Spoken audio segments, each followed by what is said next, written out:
On April 27, 2026, in the southeastern Polish city of, just 80 kilometers from the Ukrainian border, Poland's Prime Minister Donald Tusk stood before a room packed with generals, defense ministers, and industry executives and announced something that would have been unthinkable 4 years ago. Poland and Ukraine are building a joint drone armada, not Poland supplying Ukraine, not Poland donating surplus equipment. Two sovereign nations as equal partners, merging industrial capacity, funding, and 3 years of hard-won battlefield knowledge to construct a shared aerial defense capability that Europe has never seen before. The announcement landed like a thunderclap because it was not a proposal or an aspiration. It was the culmination of months of formal agreements, signed contracts, and operational planning, and it happened 5 days ago. To understand why this matters, you have to go back to where both of these countries started and trace the chain of decisions, crises, and calculations that brought two prime ministers to that podium together. Poland does not need to be briefed on Russian imperialism. It has lived it. Invaded, partitioned, occupied, and dominated across centuries, Poland understood what Russia's February 2022 full-scale invasion of Ukraine meant before the first Russian tank had crossed the border, and Poland responded not with carefully hedged diplomatic language, but with immediate, sustained action. T opened its borders. More than 1 million Ukrainian refugees eventually settled in Poland, the largest refugee intake relative to population of any European country. Poland stripped its own military stockpiles to arm Ukraine in the earliest and most desperate weeks of the war, sending weapons, artillery, and aircraft when Ukraine needed them most.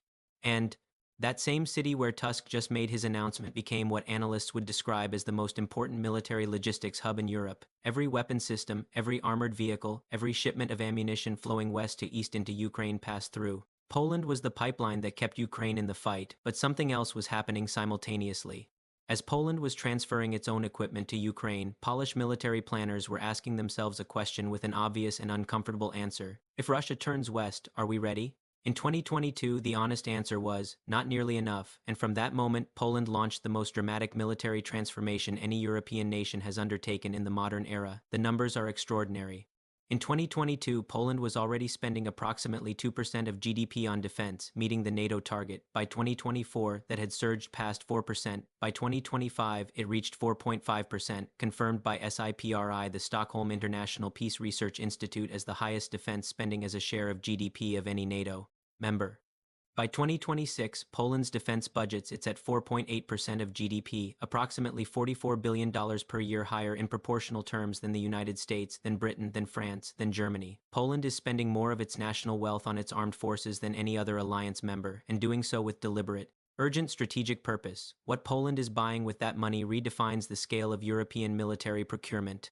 On the ground, Poland is replacing its entire Soviet-era armored inventory with some of the most capable systems available anywhere. It has contracted for 366 American-built Abrams main battle tanks. It has ordered 980 South Korean K-2 Black Panther tanks, among the most advanced in the world. It has purchased 648 K-9 self-propelled howitzers and hundreds of HIMARS multiple rocket launcher systems. Poland's active military personnel has grown from a pre-war force of 130,000 to over 215,000 today, making it NATO's third largest military by headcount, behind only the United States and Turkey, with a target of 300,000 by the end of this decade. In the air, Poland is phasing out its Soviet-era aircraft, many of them transferred to Ukraine, and replacing them with 32 F-35 stealth fighters, 48 upgraded F-16s, and 48 South Korean F-50 light combat aircraft. Its attack helicopter fleet is expanding from 16 machines to 96 through the acquisition of a 64E Apache Guardians. A dedicated drone command is being established to integrate unmanned systems across every branch of its armed forces. A 2025 RAND Corporation analysis concluded that if Poland's modernization program succeeds, the Polish armed forces will become a top contributor to NATO's land capabilities. And that transformation is not a future projection, it is happening now. But here is where the story moves from impressive military spending into something genuinely historic. Because all of that hardware, those tanks, jets, and howitzers, represents the conventional 20th century approach to military power. And Poland, watching Ukraine fight Russia across 3 years of the first great drone war of the 21st century, recognized a critical gap in its own strategy, a gap that could be catastrophically exploited. Poland had been building a conventional military powerhouse, but Ukraine had been building something else entirely, something faster, cheaper, harder to stop, and arguably more operationally relevant than any tank or fighter jet on today's battlefield. Through 3 years of combat necessity and relentless innovation, Ukraine had become the most advanced drone warfare nation on Earth, and Poland, hosting the logistics, supplying the weapons, watching from 80 kilometers away, arrived at a realization. It needed what Ukraine had, not the weapons themselves, the knowledge, the expertise, the hard-won understanding of how to fight and win when cheap and manned systems dominate every domain of the battlefield. Poland needed Ukraine not as a recipient of charity. Poland needed Ukraine as a partner and a teacher. That is exactly what the partnership announced on April 27 represents. Tusk was direct about it. He said Ukraine's tragic and impressive experience in its confrontation with Russia should become part of Polish know-how on defending Polish skies. He said Ukraine has developed specific, unique expertise in defending against aerial attacks. He said Ukraine has turned out to be the most attractive partner for countries seeking to defend their airspace, and he announced that Poland's drone armada would be built with the technical expertise and know-how of Ukrainian partners. Ukraine's Prime Minister Yulia Sviridenko, standing beside him, was equally clear. She said, "Cooperation with Poland will benefit both sides in security, in defense industry development, and in new economic projects. This is not aid, this is alliance, a real bilateral strategic alliance between two nations that share a border, a history of suffering under Russian aggression, and a shared vision of a Europe where that aggression runs out of room to operate." The foundation for what was announced was being laid months earlier. Go back to September 18, 2025. Poland's Defense Minister Władysław Kosiniak-Kamysz travels to Kyiv and meets with Ukraine's Defense Minister Denis Shmyhal. They sign a formal agreement to establish a joint task force on unmanned systems, a drone warfare working group composed of military personnel from both countries designed to coordinate training, develop new defense projects, and strengthen interoperability in alignment with NATO standards. At the time, the agreement received surprisingly little attention in Western media, but what Kosiniak-Kamysz said in Kyiv that day deserves to be heard clearly. He said that in Poland, they know very well that the security line of their country runs along the front line between Ukraine and Russia. Poland's defense minister was publicly declaring that Poland's real border is Ukraine's front line, that the two countries' security is indivisible. The timing was not coincidental.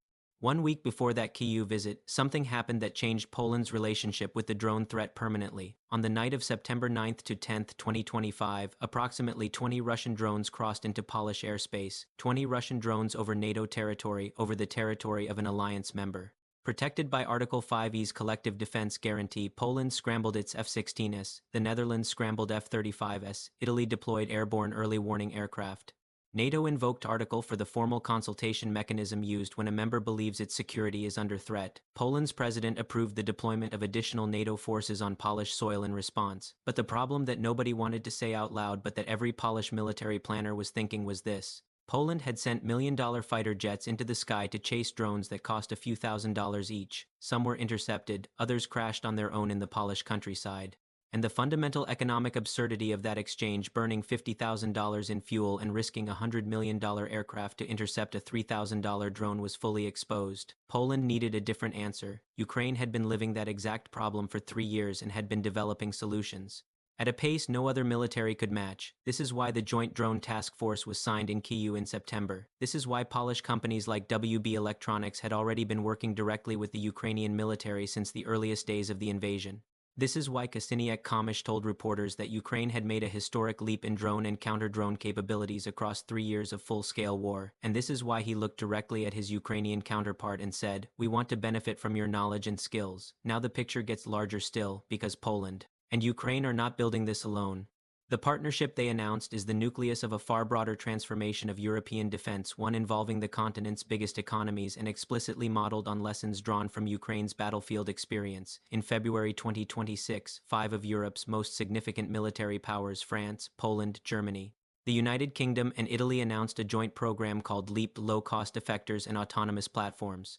Poland's defense minister described the agreement: joint investment in drone-based strike capabilities, cheap counter-drone systems, and the joint development of AI-guided combat payloads, all of it drawing on Ukrainian expertise, all of it designed to solve the same problem that exposed Poland in September 2025, the problem of using assets worth millions to fight weapons worth thousands. In March 2026, Poland's state defense holding company PGS signed an agreement with Estonian firm Frankenberg Technologies for Polish production of the Mark I anti-drone missile, with combat trials in Ukraine planned for the April to June 2026 window. Polish weapons being tested in live combat against real Russian drones on a real active battlefield. The feedback loop between Poland's defense industry and Ukraine's war is becoming direct, continuous, and brutally efficient. 2 days after the announcement, Poland's Deputy Defense Minister Cezary Tomczyk confirmed what that means in practice. He said Poland plans to test domestically produced military equipment on Ukraine's battlefield, not in simulations, not in training exercises, in real combat. He described Ukraine as a unique testing ground because of its direct experience against a conventional army. He confirmed that joint drone production on Polish territory is under active consideration.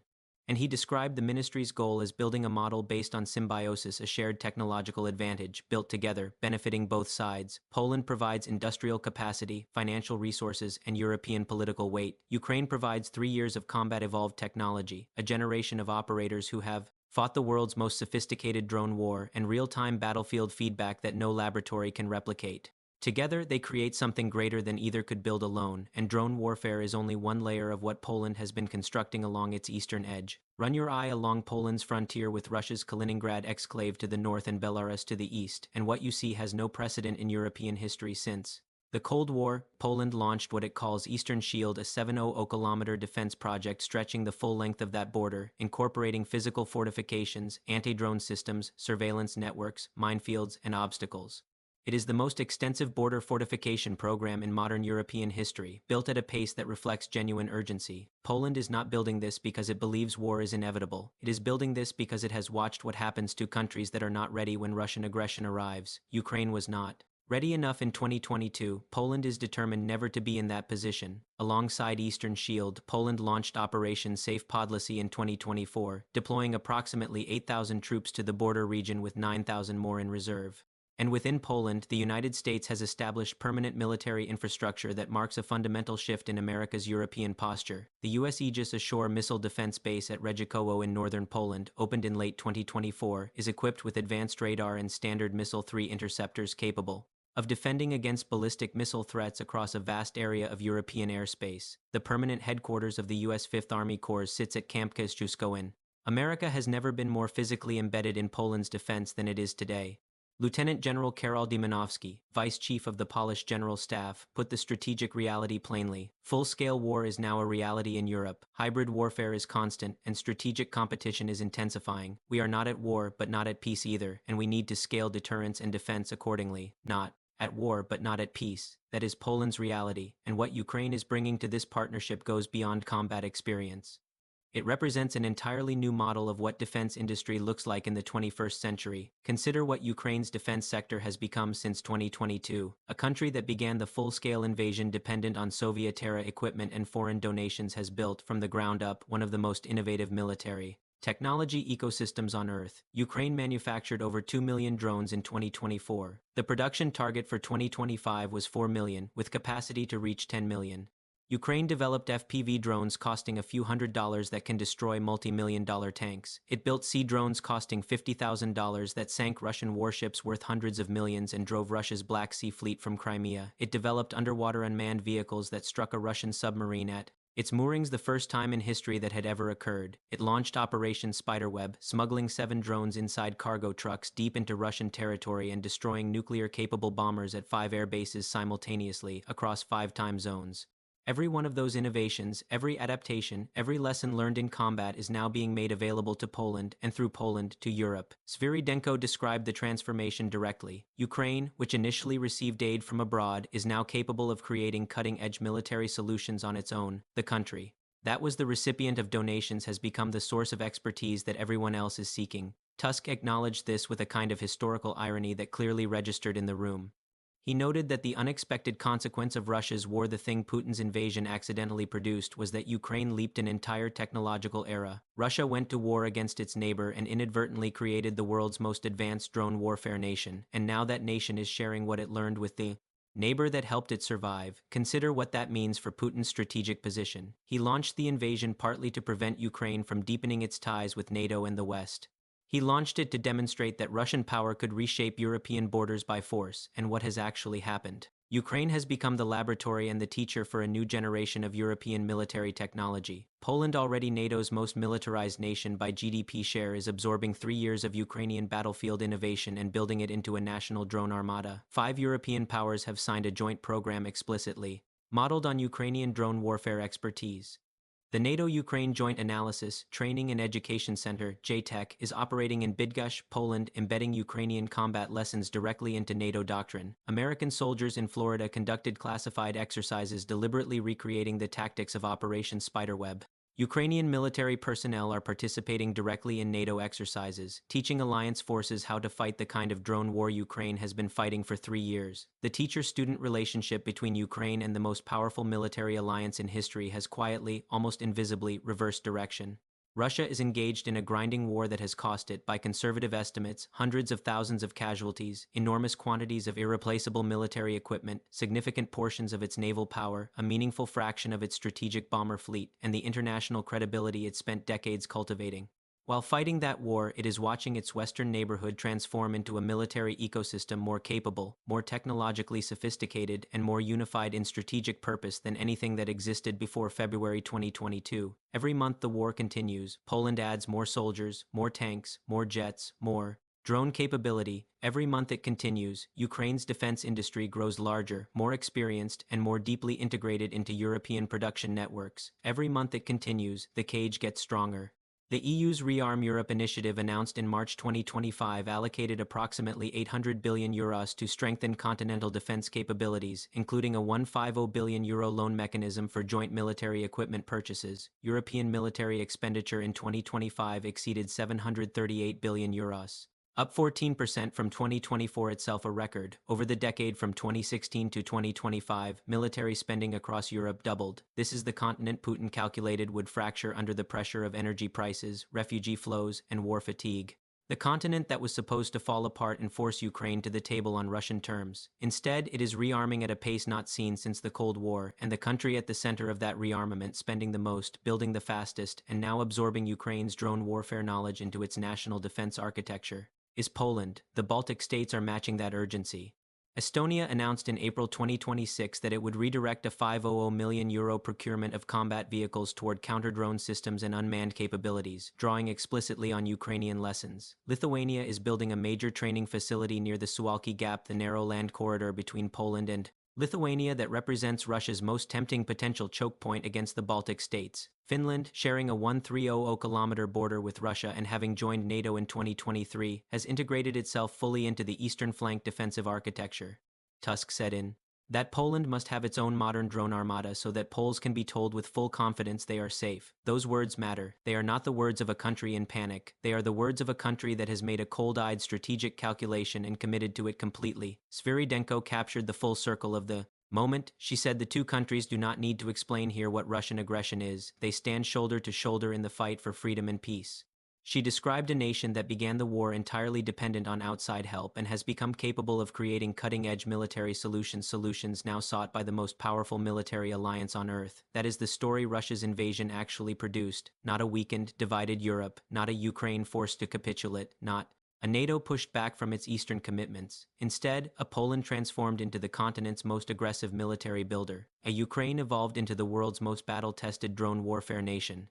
A partnership between them now being built into a drone armada, a joint task force, live combat testing of polished weapons in Ukrainian battlefields, and a shared technological future. A LEAP program pulling France, Germany, Britain, and Italy into the same orbit. A JTEC Center translating Ukrainian combat experience directly into NATO doctrine, a 700-kilometer eastern shield fortifying Poland's border. A permanent U.S. Aegis ashore missile defense installation standing watch in northern Poland. Look at all of it together. Look at what Russia's invasion of Ukraine has actually constructed on NATO's eastern flank, and then consider Putin in the Kremlin watching a military situation that is the precise inverse of everything the invasion was designed to achieve. The cage is real. Its bars are made of polished Abrams tanks and Ukrainian FPV drones, of K2 Black Panthers and Magura naval weapons, of fiber optic drone cables and AI-guided strike systems, of a 700-kilometer fortification line and a drone armada born from the fusion of Polish industry and Ukrainian battlefield genius. Its foundation is the extraordinary solidarity of two nations that have looked at the same threat and decided that the answer is not fear, not accommodation, and not retreat. The answer is to build something together that the threat cannot break. On April 27, 2026, in a city 80 kilometers from the Ukrainian border, two prime ministers stood side by side and announced that they are building it. The drone armada is not just a military program, it is a declaration.